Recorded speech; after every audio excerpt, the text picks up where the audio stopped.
David DeGuzman inside the NBC4 Digital Center for the latest edition of the Sports Digital Roundtable. We're going to play some Bracketology in December, something that we don't normally get to do, but we have a 12-team playoff, which is very exciting, and so now we get to play Bracketology. And to help me, we bring in digital producer Orri Benatar, who's been working on brackets for many months now. Orri, how are you feeling in terms of just having a bracket that's actually existing now? It's nice to finally have the final product, all the hypotheticals coming in and just kind of seeing the way it's evolved. That's been one of the enjoyable things about seeing this process. But obviously seeing the final 12 team, I think the committee did end up getting it right. But also seeing the way it evolved, you also kind of get a sense of maybe the format needs tweaking. Maybe they have to expand, subtract. So there's a lot of thoughts going It's through. the first year, so I feel like, there's probably going to be some kinks. But, I think overall, considering this is the first year, I thought the committee got most things right, all things considered. Totally.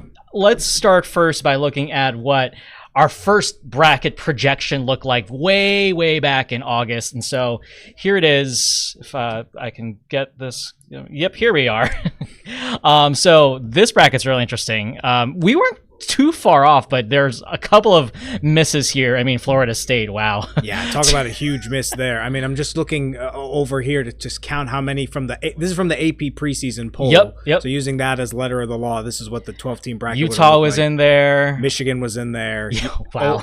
Ole Miss, if Ole Miss hadn't lost to Florida, Ole Miss probably would be going. Yeah. But at the same time, even though Boise State wasn't even ranked in the AP Top 25, based on the AP votes going into that first poll, even the journalists that vote in the AP poll thought Boise State is the best team outside the Power Four. And guess what? They got not just that group of 5, group of 6 spot, however you want to call it, if you want to count the Pac-2. Right. But they even got a bye, the number 3 seed, even ahead of Big 12 champs Arizona State. So, but yeah, huge miss on Florida State, 2-10 record.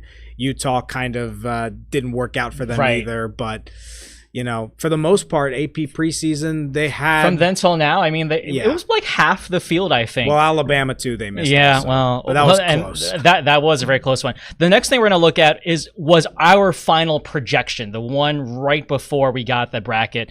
And I thought, for the most part, we were pretty spot on. There were a couple of things that were obviously different here. They decided not to pit 2 Big Ten teams together in the first round, which I thought was smart because, I think the point of having a playoff is you want to avoid that at least until the later rounds. And the other thing, obviously, which I thought was kind of a toss-up because there was an argument for both SMU and Alabama. We had Alabama in over SMU, but I think also you look at that comeback by the Mustangs, the argument of you don't want to penalize someone for being in a conference championship, I think that's a really strong argument, Orri. Yeah, and I think these projections kind of were using the older criteria that we'd seen in years past. I think part of the thought process for us having OSU above Penn State was they both have 2 losses now. Head-to-head would maybe theoretically break that tie and put Ohio State above Penn State. But I think that what the committee did, setting a precedent of we're not going to punish teams too heavily for getting to a conference championship, which is why we see Penn State seated above Ohio State and why we saw SMU get in over Alabama. And I think part of the reason we had Alabama in there over SMU, obviously we're not assuming how the game would have gone, right? But also we saw what happened last year where an Alabama team who just had won the SEC got in over a undefeated Florida State team. So we sort of saw where that sort of SEC, if you want to call it bias, was in there.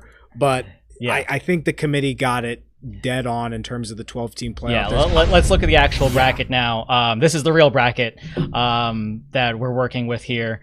I mean, I don't think you could have really gone any better, with the exception of the SMU Alabama thing. I really think SMU should have gotten in, but I think you're right. There's something to think about now moving forward as we, think about the future of the 12-team playoff. But I think overall pretty good. And I think one last thing before we start to make the bracket is Ohio State's path looks really hard, barring any major upsets in these early rounds. Well, seeing this bracket, you kind of get two thought processes in regards to what could change for next year.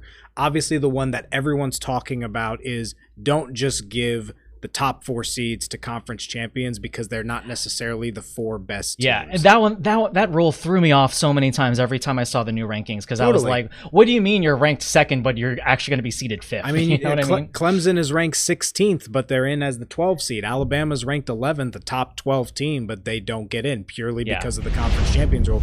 The other thing, even if they keep the buys for next year, to me the most important change that has to be made, you have to reseed after the first round like we see in the NFL. Because Oregon, who's the only undefeated team in the country, instead of getting to play the lowest seed left after the first round, they get Ohio State or Tennessee, arguably two of the best at-large teams in that bracket. So if Clemson wins, they're the lowest seed. Clemson should play Oregon. Instead, Clemson would play, theoretically, the worst team with a bye in Arizona State. So they need to reseed after the first round. This way, you reward the team with the best regular season instead of, because of the way the at-large works and the way the seeding structure works, Oregon's playing the number 6 or number 7th ranked team in the country that got the 8 and 9 seeds. Definitely things to think about moving forward. But let's now have some fun.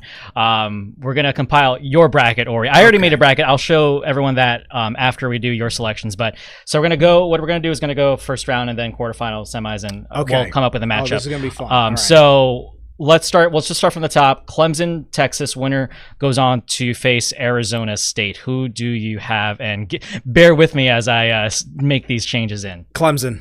Okay. I think, obviously these are very, spur of the moment initial thoughts. As the days go by, these could change, but I'm going based off what I've seen over the past couple of days, what I've seen this season.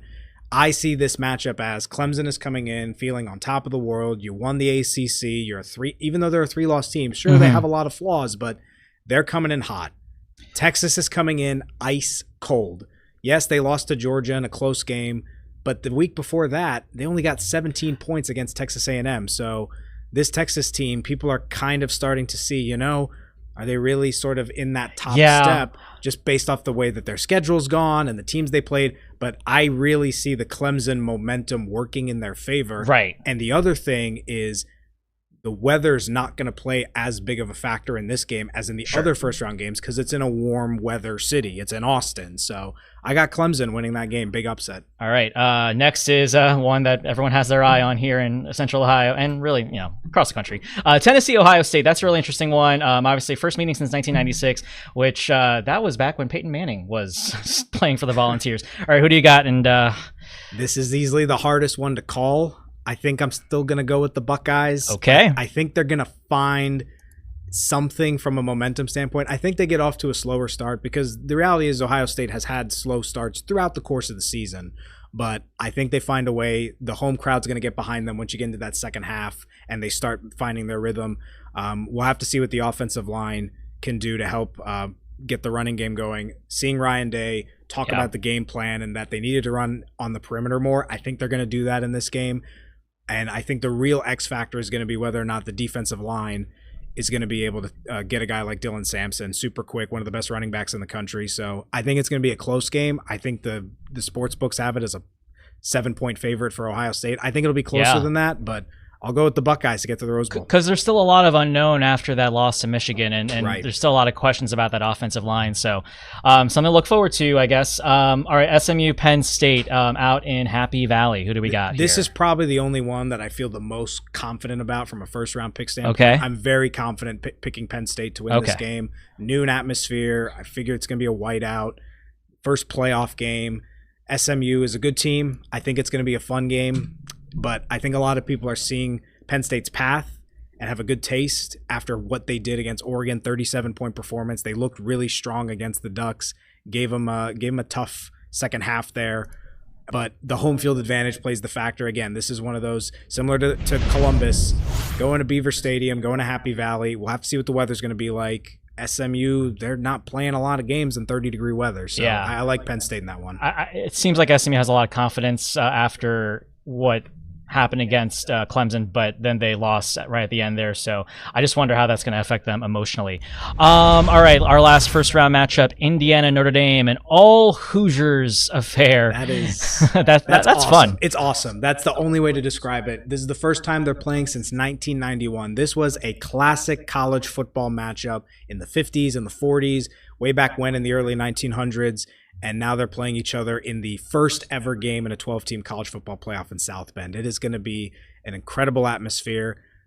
I think it's going to be the Fighting Irish. I think people need to not sleep on Indiana too much, but I think this Notre Dame team, if you think of the teams in the CFP, they're riding the second best winning streak behind Oregon. They've won 10 straight going into the college football playoff after their week 2 loss to Northern Illinois. Granted, that is probably the worst loss among the 12 teams in the college football playoff. But this Notre Dame team at home has been strong. They've been able to pummel opponents. I think Indiana's definitely going to show what they're made of in this game. I think they'll give them a decent first half, but I think Notre Dame will start to separate it a little bit in the second half. But Kurt Cignetti and what he's done with the Hoosiers has been the story of the season, in my opinion, in college football. But I'll give the Fighting Irish their first ever playoff win. So here we look at our quarterfinal matchups. Oh boy. Which get to take place at some bowl games. We start with Arizona State and Clemson. And for those watching, you're probably noticing that the number 12 pops up after every team that I enter. That's just how the default works, folks, on the computer. So I got to manually change the seating here. That's an interesting default. Yeah. Too. So I'm people are like, why is Ohio State 12th seed? Like, no, it's just computer, folks. I mean, if you've ever worked with a spreadsheet, you know how it goes. Anyway, Orri, who do you got? Arizona State and Clemson. So that would be the Peach Bowl. I like the Sun Devils. I think, yes, Clemson would come in with a lot of momentum in that game. And I think one thing that's worth pointing out, especially if you're thinking about filling out a bracket of your own, Ryan Day compared the format to the NFL playoffs. And think of how many times in the NFL playoffs we've seen a team win on Wild Card Weekend and get all the way to win the Super Bowl. One example, Pittsburgh Steelers, 2006, lowest seed in the AFC, made it all the way to Super Bowl 40, won it all against Seattle. I don't think that Clemson team will recreate that, but I like the Sun Devils here. I think Cam Scadaboo's going to give them a very tough game. He is a great player to watch, super entertaining, and he was very impressive against Iowa State. Apologies, folks, because I put in the wrong.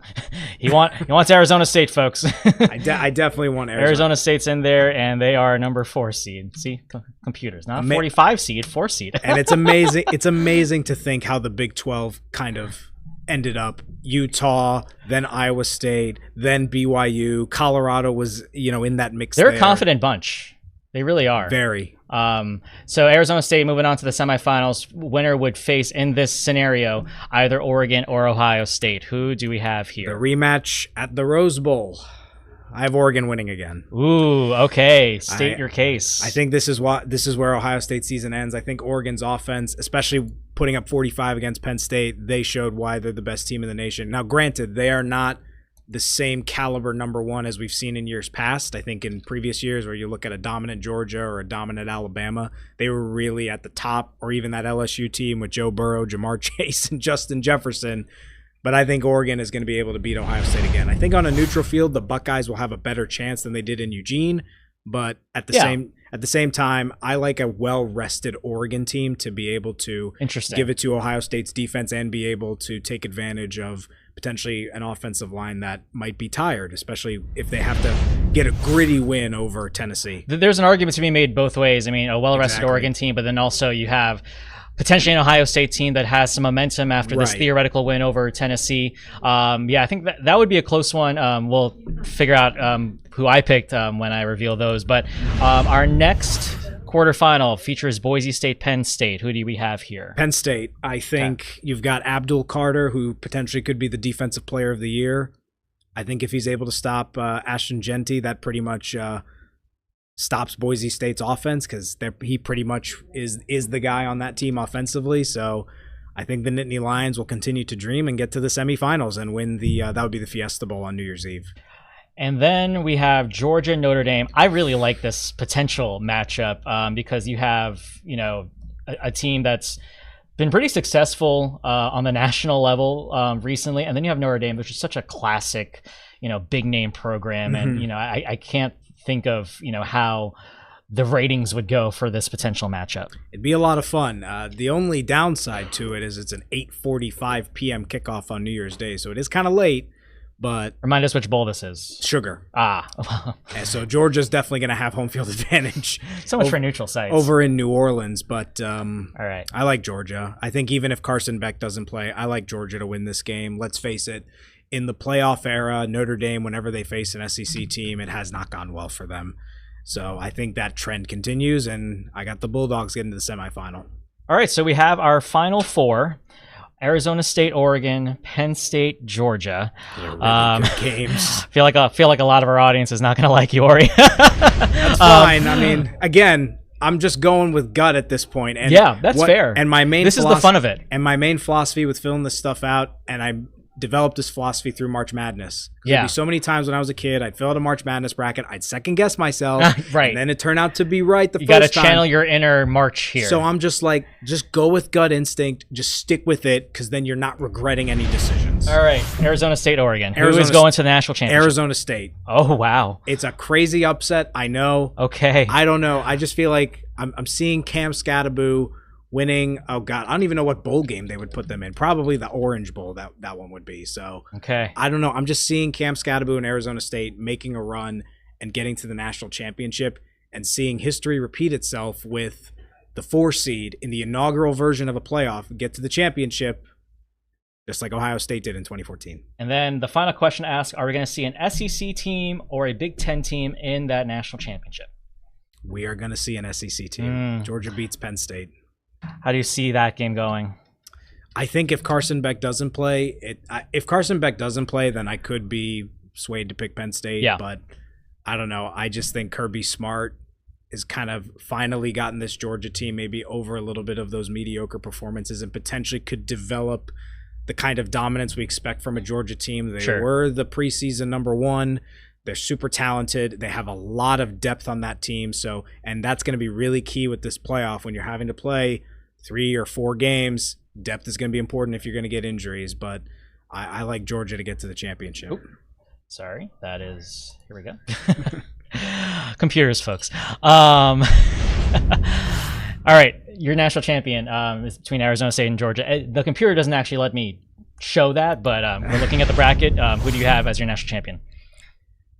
Georgia. I think this is where, even with a backup quarterback, I don't know. I just see this Georgia team, as talented as they are, of just being able to run through the field. And at the same time, you look at their path, it's much easier than Oregon's path, because Georgia's getting either Notre Dame or Indiana in that quarterfinal. I think a lot of people will pin Georgia to win that game.